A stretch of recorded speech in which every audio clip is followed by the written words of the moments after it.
Coucou les amis, juste une petite vidéo alors que je suis en plein déménagement, je viens d'arriver dans l'Ain, une belle région où il y a beaucoup d'espace, des grandes montagnes, l'air pur et je suis super contente et où je trouve des gens hyper bienveillants et je me rapproche de ma famille d'âme. Et j'avais justement envie de faire une vidéo sur ceux qui se retrouvent dans cette définition des enfants de la Lune, des enfants des étoiles, des enfants indigo.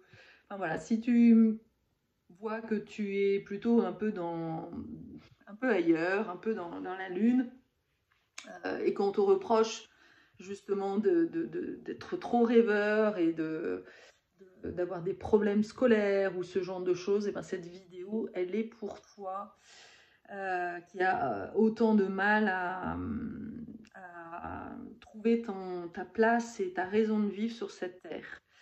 Parce que j'ai la sensation qu'on traverse là, en ce moment, vraiment comme un tunnel, en fait. C'est compliqué pour d'entre nous, d'entre vous. Je vais plutôt dire d'entre vous, parce que pour moi, ça va. Euh, mais je suis passée par là et je sais c'est compliqué d'avoir la sensation de toucher le fond, d'avoir autant de souffrance de vivre sur cette terre. Et je vais prendre en fait les métaphores de certains personnages de la fiction pour pouvoir t'expliquer qu'est-ce qui se passe. En tant qu'enfant indigo, enfant des étoiles, tu es arrivé sur cette terre pour pour faire monter le taux vibratoire. Alors tu me dis, bah dis donc, c'est mal barré parce que le taux vibratoire, il est très bas en ce moment chez moi, voilà, je vais pas bien, j'arrive pas, c'est compliqué, blabla. Et c'est normal. C'est normal et pour le comprendre, on va prendre l'exemple de Harry Potter. Harry Potter, tu vois, quand il arrive sur Terre, il arrive chez les Moldus. Et là, il vit mais le pire drame de sa vie, quoi. C'est la vie est dure, il est humilié, il est rejeté, il vit dans un tout petit espace sous l'escalier. Voilà, c'est noir, tu vois, sa vie, elle est pas brillante, quoi. Hein. Et ben ça, c'est toi quand tu arrives sur cette terre. Alors tu vas me dire, mais non, mais moi, mes parents, ils m'aiment, tout va bien et tout ça. Bah, en fait, pas vraiment. C'est ça qu'il va falloir comprendre. Que même si, évidemment, tu n'as pas eu le choix que de croire que tes parents t'aimaient, en réalité, ils t'aimaient pas de manière inconditionnelle. Et je peux t'assurer qu'il n'y a pas beaucoup d'humains qui sont aujourd'hui dans cette capacité d'aimer quelqu'un de manière inconditionnelle.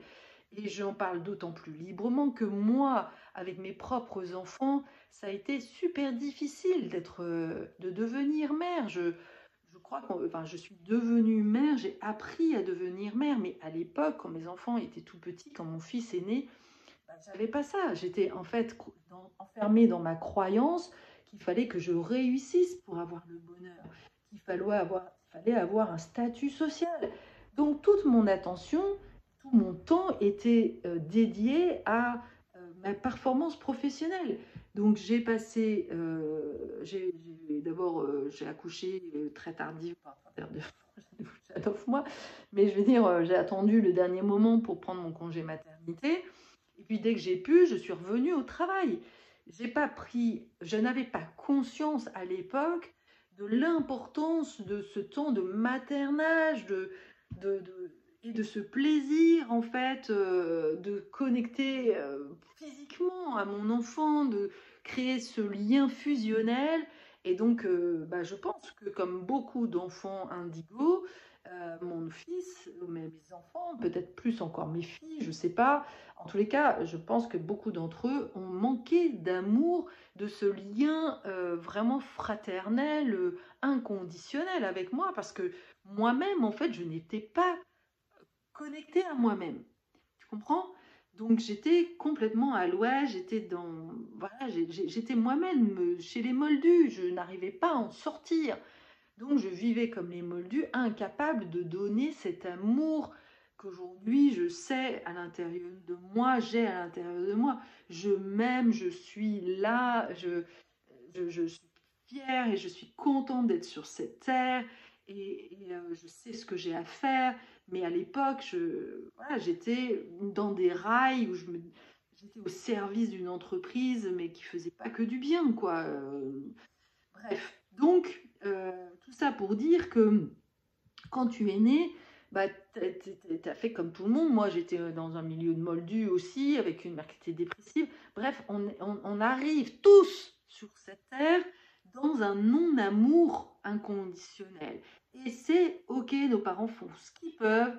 Et justement, c'est quelque part, on choisit cette incarnation-là pour ensuite en sortir. Et c'est ça, le but, c'est qu'à un moment donné, il va falloir en sortir.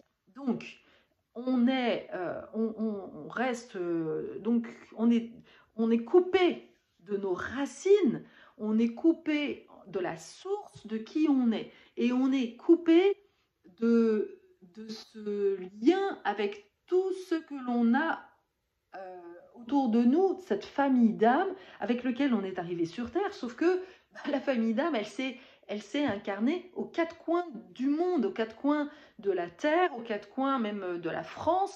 Et donc au début, on n'a pas, on croit qu'on est tout seul, on vit. Regarde Harry Potter, il est tout seul au début. Et ce qui est intéressant dans Harry Potter, c'est qu'à un moment donné, c'est parce qu'il s'autorise à se dire que c'est trop souffrance et au moment donné il arrive, c'est trop douloureux, il décide du coup de dire qu'il y a certainement autre chose et c'est à ce moment-là que Hagrid arrive. Et donc ça c'est déjà la première clé. Il faut que tu te dises, que tu t'autorises à vivre, que ta vie mérite plus que ça, que ce que tu es en train de vivre pour pouvoir le vivre. Le problème, c'est que souvent, on croit qu'il faut le vivre pour le croire. Mais non, il faut le croire pour le vivre, en fait. C'est l'inverse. Et enfin, moi, j'accompagne beaucoup d'enfants de tout âge. Et je vois à quel point on oublie vite, en fait. Quelque part, on perd la foi de la vie. On oublie que nous sommes des âmes immortelles qui sommes incarnées sur cette terre, mais que là, tu as l'impression que tu démarres, que c'est difficile et tout ça, mais en réalité, dans d'autres vies, tu t'es incarné déjà sur cette terre, ou pas d'ailleurs, parce qu'il y a certaines âmes qui font l'expérience de l'incarnation seulement dans cette vie-là, mais avec une conscience très haute. Il y a plein de cas différents. Mais souvent, quand même, les vieilles âmes, les enfants indigos, les vieilles âmes, elles ont déjà vécu plusieurs vies et elles arrivent avec une conscience très élevée. C'est comme si, en fait, tu étais arrivé dans un jeu vidéo, que tu faisais un jeu vidéo. La vie est comme un jeu vidéo avec différentes étapes. Tu vois, tu as le niveau 1, le niveau 2, le niveau 3, le niveau 4. Et le niveau 1, c'est le niveau de survie. Le niveau 2, bah, tu vis, voilà, c'est le combat et le fait qu'il faut vivre en groupe et tout ça. Le niveau 3, tu fais l'expérience du dominant-dominé. Le niveau 4, je détaillerai certainement ultérieurement les différentes étapes, mais c'est pour déjà te donner une vision des choses. Donc il y a différents niveaux et en réalité, toi, dans d'autres incarnations, dans une autre incarnation précédente, tu es déjà arrivé, on va dire, au niveau, je dis n'importe quoi, 8, 9 sur 10 par exemple. Et que dans cette incarnation, eh bien, tu fais le choix de t'incarner dans une famille pour passer au niveau 10. Tu as vraiment décidé de passer au niveau 10. Mais le problème, c'est que quand tu arrives sur cette terre, bah, tu redémarres souvent presque au niveau 1 de survie. Donc tu te dis, oh là là, c'est dur la survie, et puis, mais à la fois, tu sais au fond de toi, mais c'est très profond, que tu n'es pas là pour ça, tu es là toi pour vivre le niveau 10. Donc il y a un écart C'est pour ça, différentiel, le nom de ma boîte, c'est différentiel. C'est différentiel entre ce que tu sens, que tu as accès, et ce que tu vis, en fait. C'est énorme. Et le problème, c'est que bah, tu vis la souffrance et tu te restes enfermé dans cette souffrance au lieu de te dire, mais non, en fait, non, mais je continue, là, moi, je mérite mieux. Donc, très souvent, on va passer un certain temps à rester plombé dans le niveau 1 de survie, alors qu'en réalité, si tu commences à te dire, mais non, en fait, je ne suis pas là pour la survie, ça, c'est pas fait pour moi, je dois sortir, en fait. Bah, comme dans un jeu vidéo, eh ben, tu te mets dans une dynamique où tu sais que tu vas en sortir, tu sais qu'il y a la sortie, tu sais qu'il y a mieux que ça. Donc, tu vas passer les épreuves et à un moment donné, tu vas demander de l'aide, tu vas demander des conseils et tu vas sortir, en fait. Tu vas trouver la clé à un moment donné. Mais il faut y croire. Si tu restes, si tu es au niveau 1 en te disant, bah, en fait, non, le jeu, il va passer qu'il n'y a qu'un niveau 1, bah, ça ne te donne pas envie, en fait, de trouver les solutions. Sauf que si tu sais qu'en réalité, tu n'es qu'au début de ton histoire et que en réalité, tu peux aller très rapidement au niveau 9. Mais il faut juste le vouloir. Vraiment. Ça, c'est déjà t'autoriser de dire, de ne pas rester plombé, parce que tant que tu restes plombé dans la vie est dure, c'est compliqué, j'y arrive pas, eh ben, tu vas rester au niveau 1 ou 2. Si tu te dis, non, voilà, moi je sais que j'ai fait, et tu as fait certainement déjà des expériences de connexion beaucoup plus profonde, alors vraiment passe du temps, prends du temps dans ta journée de te reconnecter. C'est comme si tu branchais, là tout d'un coup, ok, je me pose, et juste je me plug à cet espace du possible, de l'école des sorciers, que voilà, je sais qu'il y a un endroit sur cette terre où en fait je vais retrouver les miens. Je le sais. Je sais que ça existe en fait. Je n'ai pas de doute que ça existe. Et si tu te plugues à ça et que tu te relis à ça et que tu t'autorises tout ce que tu veux en fait dans ta vie, eh ben je te jure que ça va arriver au fur et à mesure. Mais pour ça, il faut que suffisamment dans ta journée, tu aies vibré cette fréquence-là. Les différents niveaux de jeu, ce ne sont que des niveaux de fréquence. Donc, tant que tu vibres la survie, tu vas vivre en survie. Si tu vibres la joie, si tu danses toute la journée, je peux t'assurer que ta vie, elle va changer. C'est incroyable. Moi, à 40 ans, ce n'est qu'à 40 ans que j'ai vraiment compris tout ça. Le jour où c'était tellement compliqué pour moi qu'à un moment donné, j'ai décidé d'investir sur moi et de faire ce chemin de la connaissance de moi, de la conscience de moi, et grâce à un accompagnement qui m'a coûté de l'argent. Mais jusqu'à présent, j'avais cette croyance que je n'avais pas de valeur. Donc c'est normal, je n'investissais rien sur moi. Et à un moment donné, j'ai décidé, j'ai compris, je ne sais pas d'où ça m'est venu, mais je crois qu'avoir tellement galéré pendant 40 ans à vivre toujours le même scénario, tout d'un coup, j'ai senti que ce scénario-là, c'était le scénario de ma mère, et que si je voulais changer de scénario, il fallait que je change en fait de mindset.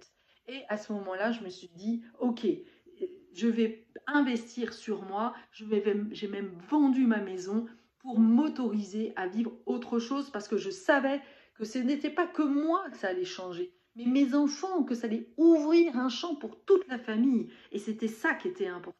Ça m'a donné une motivation. Donc j'ai vraiment investi, et c'est à partir de ce moment-là où ma vie a changé, que j'ai compris que j'étais un être évolué, que j'étais là vraiment pour faire monter le taux vibratoire, que je faisais partie de cette famille de volontaires venus sur cette terre pour justement expérimenter le plus haut niveau vibratoire, un niveau christique, un niveau voilà, et m'autoriser tout ce qui est possible de vivre en fait sur cette terre, de kiffer ma life pour vraiment montrer que c'est possible. Mais tant que je ne me l'autorisais pas, je ne le vivais pas. Et ce qui est extraordinaire, c'est qu'à partir du moment où j'ai compris tout ça, eh bien, des, je rencontrais des Harry Potter, je rencontrais des sorciers, des sorcières, des enfants indigo, je ne sais pas, un peu importe comment on les appelle, mais en tous les cas, je rencontrais des âmes éveillées, qui n'étaient pas éveillées d'ailleurs, qui n'étaient pas encore éveillées, mais en tous les cas, je rencontrais des gens comme moi, mais tout le temps, alors qu'avant, voilà, je ne rencontrais pas. Et je me disais, mais voilà, je suis toute seule, tout ça, je vivais dans ce fonctionnement de moldu qui s'autorise rien, en fait, qui vit petit comme Harry Potter derrière son escalier. Et voilà, donc tant que je voyais petit, je vivais petit. Et à partir du moment où j'ai décidé de voir grand, d'investir et d'investir beaucoup d'argent sur moi, tout d'un coup, j'ai commencé à voir la vie en grand et à attirer à moi les bonnes personnes. Et je voyais que, en fait, elles n'avaient pas conscience, elles non plus, d'être qui elles étaient. Alors, il y en a certaines qui se la jouaient déjà à être au plus haut, qui se la pétaient, alors qu'en fait, leur vie sur Terre, la vie incarnée, n'était pas à la hauteur. Et puis, il y en a d'autres qui n'étaient pas du tout réveillées, qui n'avaient pas conscience, en fait, de leur grandeur d'âme, qu'elles étaient des vieilles âmes et tout ça. Parce qu'elles étaient, et il y a les deux, en fait, sur cette terre. Dans les enfants indigos, il y a des enfants qui, quelque part, qui se jouent au potentiel, tout ça. Moi, je suis organisation TIL, etc., mais qui n'ont pas fait du tout ce parcours personnel. Ils se la jouent déjà, ils s'imaginent, mais c'est des faux. Ça, c'est des faux pour moi. Voilà, on croit qu'on l'aime, et en fait, c'est une fuite. Alors, soit on est vrai, soit c'est des gens qui ont peut-être ce potentiel-là, mais qui ne veulent pas faire le parcours pas à pas, quoi. Il faut d'abord vivre, voilà, voir dans son ombre, en fait, hein, oser voir que non, on n'est pas que lumière pour pouvoir faire ce chemin de conscience. Et il faut accepter, à un moment donné, en effet, d'aller au plus profond de soi, d'aller voir que nos parents ne sont pas tels qu'on se les imaginait, et du coup, de voir que nous, on est enfermés dans des schémas pour en sortir. Tu ne peux pas sortir de quelque part si tu n'as pas conscience que tu y es. Tu vois, si tu crois que tu es déjà dans les organisations TIL, alors que en fait, ta vie est un enfer, là, il y a un problème, parce qu'en fait, tu ne vas jamais pouvoir changer, en fait, tu te crois toujours supérieur. Et là, en effet, il y a une espèce d'arrogance. Mais la plupart des enfants indigos que je vois, c'est plutôt l'inverse. Ils manquent beaucoup d'estime d'eux parce qu'ils ont l'impression de ne pas être comme il faut. Comme Harry Potter au début, il croit qu'il n'est pas à la hauteur, qu'il ne fait pas comme il faut, et il n'a pas conscience. Ce n'est que quand il arrive à l'école des sorciers, au milieu des siens, encouragé par les siens, qu'il devient le meilleur, voilà, qui prend conscience en fait de sa vraie nature et de sa vraie valeur. Et ce que je comprends aussi à travers les échanges que j'ai avec les enfants indigos, les enfants atypiques, on peut dire ça comme ça, que je rencontre, c'est que souvent il y a cette peur d'être arrogant. Oh, bah oui, mais si je m'autorise à être comme un héros, bah en fait c'est arrogant. Mais ce que je leur répète, c'est leur dire, mais est-ce que c'est arrogant de croire que, enfin, d'être en terminale par rapport à des enfants qui sont en maternelle? Ah non, il n'y a pas d'arrogance. Et puis il y a autre chose, c'est qu'en réalité c'est pas arrogant du tout de se croire enfant indigo, parce que être enfant indigo, enfant des étoiles, mais c'est l'incarnation la plus compliquée qui est sur cette terre. Regarde les héros, ils ne passent pas, enfin, ils n'arrivent pas héros sans souffrance. Quand tu choisis, quand tu fais ce choix d'incarnation, d'être enfant indigo, tu fais le choix conscient que tu vas passer par la souffrance.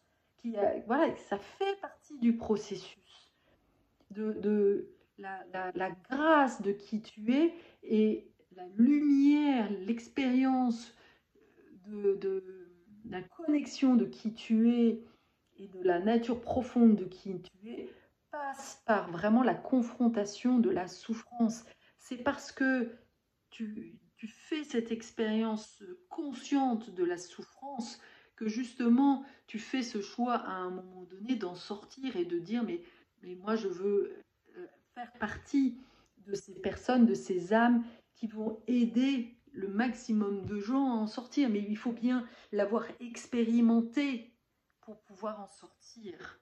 Donc c'est un choix très compliqué parce que les autres, les moldus, eux, ils n'ont même pas conscience en fait qu'ils souffrent. Toi, oui. Toi, tu vas être vraiment... ça va être tordre les boyaux, c'est horrible en fait. Alors, la clé, c'est de te dire que t'es pas obligé que ça dure longtemps. Mais par contre, ça a un coût. Ça a un coût d'accepter de trouver de l'aide et d'accepter de te faire aider et que ça va avoir un coût, d'investir justement sur le fait que ça dure moins longtemps. Ça a un coût. Et pour les personnes qui vont aider, et ben, c'est ça leur valeur. La valeur, c'est que c'est ça que tu vas vivre plus tard, en fait. En tant qu'enfant indigo, ta mission est d'aider les gens à souffrir le moins possible, le moins longtemps possible. Moi, c'est ça que j'apporte aux gens, en fait. C'est de galérer le moins longtemps possible, de faire en sorte que ce soit le plus, voilà, plus joyeux. Je te fais passer par les profondeurs, hein. Le mode d'emploi, il n'y en a pas 36 000. Il va falloir passer par les profondeurs. Mais par contre, tu n'es pas obligé que ça dure longtemps. Et plus tu t'autorises à plonger et à faire ce chemin du héros, hein, d'aller vraiment dans les profondeurs, plus tu vas en sortir rapidement. Voilà. Ça, c'est vraiment la clé. Mais tant que tu résistes et que tu contrôles, parce qu'il y a beaucoup d'enfants indigo qui sont dans le contrôle, parce que la société, parce qu'ils ont été certainement élevés par des contrôlants. Donc ils ont ça en eux.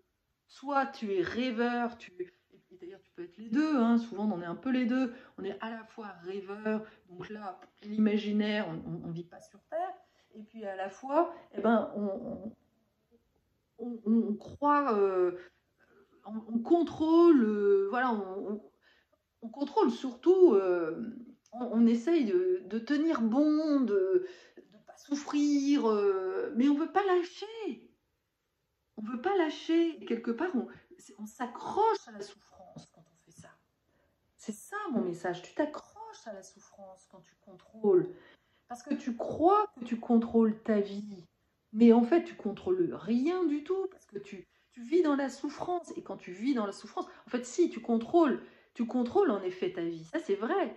Mais quand tu fais ça, quand tu es dans le contrôle, tu contrôles la souffrance. Donc, tu gardes la souffrance. Si tu veux vivre quelque chose de joyeux, il va falloir que tu contrôles la joie. Et tu peux le faire. Mais et ça va te demander un effort. Parce que les humains croient qu'ils ne méritent pas mieux que de souffrir. C'est ça ce qu'on nous montre à longueur de journée dans les médias, etc. Donc les vibrations, elles sont très basses sur cette terre. Donc il va falloir faire l'effort, vraiment jour après jour, de t'autoriser d'aller voir la lumière, de te pluguer à quelque chose de meilleur. Mais pour ça, voilà, c'est pour ça qu'il faut être accompagné. Pour moi, en tous les cas, c'est difficile, en fait, c'est comme si tu étais au fond du trou et que tu veux pas de l'aide pour en sortir, quoi. Ça va être compliqué En tout cas, moi, j'ai pas trouvé. J'ai mis 15 ans à galérer dans mon trou et à être en mode survie. Heureusement que j'avais des enfants, sinon je sais pas comment j'aurais survécu, quoi. Mais 15 ans. Alors évidemment, c'était pas 15 ans de galère, mais quand même, j'étais quand même dans ce mode de survie, quoi. C'était compliqué. Et puis je sabotais mes relations, je ne trouvais pas les personnes autour de moi, mais tout ça parce que je croyais. Enfin, je ne m'autorisais pas mieux que ça, en fait. Je m'étais enfermée dans une vie où je ne m'autorisais pas à être heureuse. Donc je vivais une vie où je n'étais pas heureuse. Et j'ai compris que ça vient, que nous créons notre propre réalité. Et c'est très compliqué de le croire, ça. Parce qu'on se dit, mais non, si c'était si simple, j'aurais trouvé la... Ah ben non. et que quelque part, il y a une espèce d'orgueil à pas expérimenter. Parce que du coup, si ça marche, eh ben, tu vas te dire, mais putain, mais j'ai passé 10, 20, 30 ans de galère, alors qu'en fait, c'était là, à la portée de ma main. Et puis, voilà, j'ai passé 10, 20, 30 ans, 40 ans à chouiner, à me dire que c'était à cause de ci, de ça, à passer ma vie, à retracer ma vie, euh, chez un psy. Mais en fait, il m'en a jamais sorti. Il faut bien comprendre que les thérapies classiques te maintiennent dans cette vibration basse. Elles ne t'en sortent pas. Parce qu'ils ne savent pas, parce qu'eux-mêmes sont dedans. Donc ils ne peuvent pas t'en sortir, ils n'en sont pas eux-mêmes sortis. Donc toutes les thérapies cognitives, comportementales, nous maintiennent dans un truc de mental. Voilà, on te maintient en surface, mais on ne te dit pas qu'en vrai, tu as une étape supérieure où tu peux vivre ta vie, où c'est joyeux, où en fait tout est à ta portée de main. On ne te dit pas ça, parce qu'ils ne le savent pas eux-mêmes en fait. Et que donc si tu vas voir des thérapeutes de Moldus pour en sortir, pour vivre autre chose, bah, ça va être compliqué. Tu ne peux pas trouver ça chez des Moldus en fait. C'est toujours une question de vibration. Il faut que la personne l'ait déjà vécu pour pouvoir le transmettre, pour te guider. Le guide, il est toujours devant toi, il a la lumière, il est devant toi, il te montre le chemin. Mais pour te montrer le chemin, ça ne passe pas juste par des connaissances, ça passe par l'expérience. Et c'est ça que j'apporte, moi, de différent des autres. C'est que ça, je l'ai vécu, je ne l'ai pas écrit, je ne l'ai pas juste... non, voilà. Donc c'est ça que j'avais vraiment à cœur de te partager, parce que je sens qu'en ce moment, beaucoup, et comme tous les ans, hein, c'est pas que cette année, tous les ans, au moment de l'arrivée de l'automne, où bah oui, les vibrations elles baissent, c'est normal. Donc on retourne souvent dans ces énergies de dépression. Et que cette dépression, c'est un état que tu as connu très tôt, dont il va falloir te sortir. Ça s'appelle la dépression infantile, je ne sais plus comment on dit ça. Bref, peu importe. Mais en tous les cas, ouais, c'est la dépression de l'enfance, en fait. L'enfance vit une dépression tout petit, et au moment de l'adolescence, de nouveau une dépression. Et si bah, tu n'as pas eu cette occasion de sortir de cette crise de dépression, eh ben, c'est compliqué. C'est compliqué. Il y a un moment donné, il y a cette énergie de vie qui va pousser à l'intérieur de toi. Mais voilà, encore une fois, il faut trouver le chemin vers la lumière. Donc fais-toi aider. Vraiment, fais de ça ta priorité, parce que c'est la clé de toute ta vie. Donc vraiment, si j'ai un message, évidemment, tu vas me dire, bah ouais, évidemment, elle est comme tout le monde, elle cherche à faire du business. Je te jure que moi, c'est pas une question, évidemment, je dois vivre aussi, c'est clair, c'est mon gagne-pain, mais je ne le fais pas pour ça. Et d'ailleurs, pour information, alors ça m'arrive pas tous les 4 matins, mais ça peut m'arriver pour certaines personnes que je sens qui sont vraiment, qui ont cette capacité d'aider les personnes et de faire des tarifs préférentiels. Donc si tu sens que tu galères, mais que tu n'as pas les ronds pour ça, bah, contacte-moi et on voit comment on peut s'arranger, quoi. Mais reste pas dans ton trou, quoi. Ça, c'est vraiment, vraiment hyper important. Voilà. Ah. Et vraiment, tu peux te relier à moi, même dans l'invisible, même si on ne se connaît pas, même si, voilà, si tu tombes sur la première fois sur cette vidéo, eh ben, tu peux juste te relier à mon énergie. Et parce que j'ai beaucoup d'énergie, je suis un pourvoyeur, je suis une source dans laquelle tu peux te pluguer. Voilà, ça c'est dit. Je suis une source sur cette terre. Voilà. C'est clair, je sais, je sens, et ça me met en joie de le dire, de me l'autoriser, de dire, mais oui, je suis la source du divin, je sais que j'ai ça, et je suis là pour le transmettre. Et là, déjà, ça diffuse, là, je reçois, juste ferme les yeux, là, je t'envoie de la vibe, là, je t'envoie de l'énergie positive, je t'envoie tout ce que tu es, c'est là. Il suffit juste de prendre, de rester dans cette émission, de cette réceptivité. Moi, je suis émission. Et si tu reçois mon énergie, alors je reçois encore un peu plus. Tu vois, on est dans un flux, l'hémiscate, là, le blitz infini. Plus je vibre haut, plus tu reçois et plus je vibre. Et quand on est dans cette interreliance comme ça, cette interconnexion, c'est infini. On est dans une source infinie. Tu reçois, tu deviens la source et je suis encore plus la source. Donc tout ça, c'est que positif. Plus tu prends, plus je donne, plus je prends, plus je reçois. Et là, ensemble, on monte en fait de taux vibratoire. Il faut juste se relier les uns aux autres. C'est pas plus compliqué que ça en fait. Il faut juste s'autoriser. Alors prends, et moi je vais recevoir, et plus je reçois, et plus je diffuse.